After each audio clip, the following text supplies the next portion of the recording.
Hello friends, नमस्कार. स्वागत आहे तुमचं स्वीट अँड स्पायसी किचनमध्ये. सध्या आपण टिफिन सिरीज पाहत आहोत. या आठवड्यामधील टिफिन सिरीजमधील हा 5वा प्रकार आहे. यामध्ये इथे मी मोठ्या सुट्टीसाठी भरपूर साऱ्या भाज्या घालून मसाले भात तयार केलेला आहे. तसेच छोट्या सुट्टीसाठी इथे मी कच्च्या बटाट्याचे कटलेट तयार केलेले आहेत. मसाले भात तयार करण्यासाठी इथे मी 1 ते 1.5 वाटी तांदूळ 2-3 वेळा स्वच्छ धुवून पाण्यामध्ये भिजत ठेवलेला आहे. आता इथे मी काही भाज्या घेतलेल्या आहेत. यामध्ये बीन्स घेतलेली आहे, फ्लॉवर घेतलेला आहे, कांदा घेतलेला आहे, तसेच मटार घेतलेले आहेत व एक टोमॅटो चिरून घेतला आहे व कढीपत्ता घेतलेला आहे. आता इथे मी कुकर गरम करण्यासाठी ठेवलेला आहे. यामध्ये आपल्याला 2 चमचे तेल घालायचं आहे. तेल गरम झाल्यानंतर अर्धा चमचा मोहरी घालायची आहे. मोहरी छान फुलल्यानंतर यामध्ये आपल्याला अर्धा चमचा जिरे घालायचे आहेत. जिरे फुलल्यानंतर यामध्ये आपल्याला उभा चिरून घेतलेला कांदा घालायचा आहे.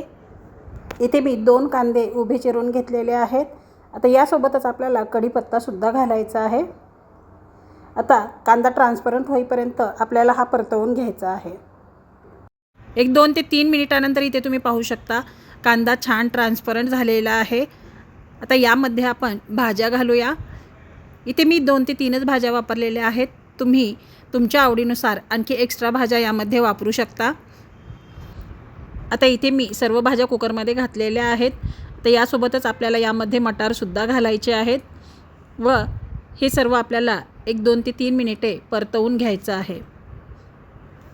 आता या भाज्या मी 2-3 मिनिटे परतवून घेतलेल्या आहेत. आता यामध्ये आपल्याला टोमॅटो घालायचा आहे. टोमॅटो घातल्यानंतर अगदी 1 मिनिटभर आपल्याला हे सर्व परतवून घ्यायचं आहे. टोमॅटो परतवून झाल्यानंतर यामध्ये आपल्याला मसाले घालायचे आहेत. अर्धा चमचा हळद पावडर घालायची आहे, अर्धा चमचा लाल मिरची पावडर घालायची आहे, तसेच 1 ते 1.5 चमचा आपल्याला बिर्याणी मसाला घालायचा आहे. आता हे सर्व मसाले घातल्यानंतर हे आपल्याला व्यवस्थित असं मिक्स करून घ्यायचं आहे व मसाले घातल्यानंतर हे सर्व आपल्याला 1-2 मिनिटे परतवून घ्यायचं आहे. आता हे सर्व परतवून झालेलं आहे. आता यामध्ये आपण जो तांदूळ भिजवून ठेवला होता तो घालायचा आहे. इथे मी 1.5 वाटी बासमती तांदूळ स्वच्छ धुवून अर्धा तास पाण्यामध्ये भिजत ठेवलेला होता. मध्ये आपल्याला चवीप्रमाणे मीठ घालायचं आहे. आता हे सर्व आपल्याला व्यवस्थित असं मिक्स करून घ्यायचं आहे. आता हे सर्व मिक्स झालेलं आहे. इथे मी साईडला पाणी गरम करण्यासाठी ठेवलेलं आहे. मसाले भातसाठी पाणी नेहमी गरम वापरा, भात छान सुट्टा असा होतो. आता यामध्ये आपल्याला पाणी घालायचं आहे. आपण 1.5 वाटी तांदूळ घेतलेला आहे. तांदूळाच्या दुप्पट आपल्याला यामध्ये पाणी घालायचं आहे, म्हणजेच 2 ते 3 वाट्या पाणी आपल्याला यामध्ये घालायचं आहे. तर पाणी घातल्यानंतर चमच्याने आपण परत एकदा हे सर्व व्यवस्थित असं मिक्स करून घेऊया. तर हे मिक्स केल्यानंतर यामध्ये आपल्याला अर्धा चमचा साजूक तूप घालायचं आहे व परत एकदा हे आपल्याला मिक्स करायचं आहे. तर हे मिक्स केल्यानंतर कुकरची लीड बंद करून याच्या आपल्याला 2 ते 3 शिट्ट्या होऊ द्यायच्या आहेत. आता इथे कुकरच्या 3 शिट्ट्या झालेल्या आहेत. आपण गॅस बंद करून घेऊया व कुकर थंड करून घेऊ. इथे कुकर थंड झालेला आहे. आपण झाकण काढून पाहूया. तुम्ही पाहू शकता छान असा हा मसाले भात बनवून तयार झालेला आहे. याचा सुगंधसुद्धा खूप सुंदर येत आहे. आता आपण हा मसाले भात थोडासा थंड होण्यासाठी ठेवून देऊया. त्या अगोदर आपण यावरती थोडीशी बारीक चिरून घेतलेली कोथिंबीर घालूया व हे मिक्स करून घेऊया. आता हा मसाले भात आपल्याला थंड होण्यासाठी ठेवून द्यायचा आहे. आता छोट्या सुट्टीसाठी आपण कच्च्या बटाट्याचे कटलेट तयार करणार आहोत. त्यासाठी इथे मी 2 बटाटे साल काढून किसून घेतलेले आहेत. मीडियम साईजमध्ये हे बटाटे मी किसून घेतलेले आहेत. आता यामधील पाणी आपल्याला पूर्णपणे काढून टाकायचं आहे. इथे मी हा बटाट्याचा किस या चाळणीवरती ठेवलेला आहे. तरीसुद्धा आपल्याला हाताने याप्रमाणे थोडा थोडा प्रेस करत यातील पूर्णपणे पाणी काढून घ्यायचं आहे व हा किस एकदम सुट्टा असा करून घ्यायचा आहे. आता या बटाट्याच्या किसमध्ये आपल्याला 2 चमचे कॉर्नफ्लोअर घालायचं आहे. अगदी सिंपल ही टिक्की आपण बनवणार आहोत. चवीप्रमाणे मीठ घालायचं आहे. तसेच यामध्ये आपल्याला अर्धा ते 1 चमचा चिली फ्लेक्स घालायचे आहेत.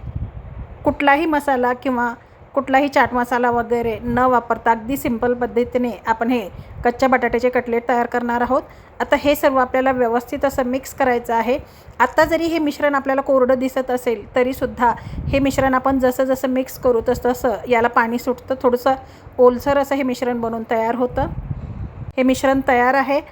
आता इथे मी डोशाचा तवा ठेवलेला आहे, यावरती आपल्याला 2 चमचे तेल घालायचं आहे। ही कच्च्या बटाट्याची टिक्की अगदी झटपट अशी बनवून तयार होते व मुले ही टिक्की अगदी आवडीने खातात। तर हे तेल मी सर्व तव्यावरती पसरवून घेतलेलं आहे।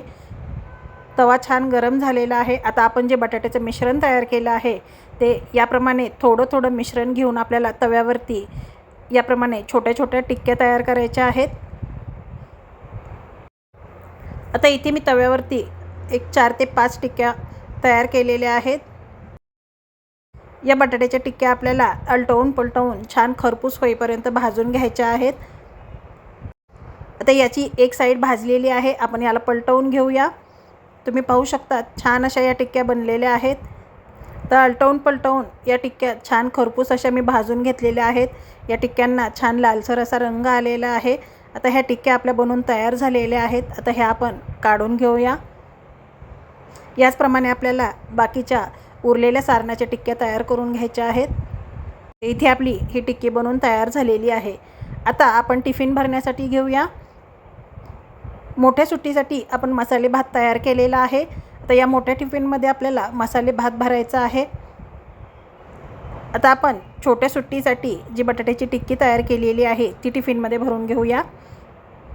ही बटाटा टिक्की एकदम सिंपल अशी आहे, परंतु चवीला एकदम टेस्टी अशी लागते। लहान मुले ही टिक्की अगदी आवडीने खातात। आता इथे मी सर्व टिक्क्या भरलेल्या आहेत।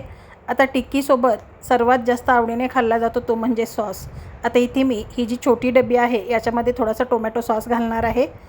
अशा प्रकारे आपल्या या आजच्या दोन्ही टिफिन रेसिपीज बनवून तयार झालेल्या आहेत। तसेच दोन्ही रेसिपीज खूप छान अशा बनवून तयार झालेल्या आहेत। या दोन्ही रेसिपीज तुम्ही नक्की ट्राय करा, तुम्हालासुद्धा खूप आवडतील। या दोन्ही रेसिपीज अगदी झटपट अशा बनवून तयार होतात। तुम्ही जर माझ्या चॅनलवरती नवीन असाल तर चॅनलला सबस्क्राईब जरूर करा। तसेच रेसिपी आवडल्यास रेसिपीला लाईक करा, शेअर करा व शेजारील बेल आयकॉन क्लिक करायला अजिबात विसरू नका। वेळात वेळ काढून तुम्ही माझी रेसिपी पाहिल्याबद्दल खूप खूप धन्यवाद। चला तर मग आपण भेटूया पुन्हा अशाच एका नवीन रेसिपी व्हिडिओमध्ये। तोपर्यंत धन्यवाद।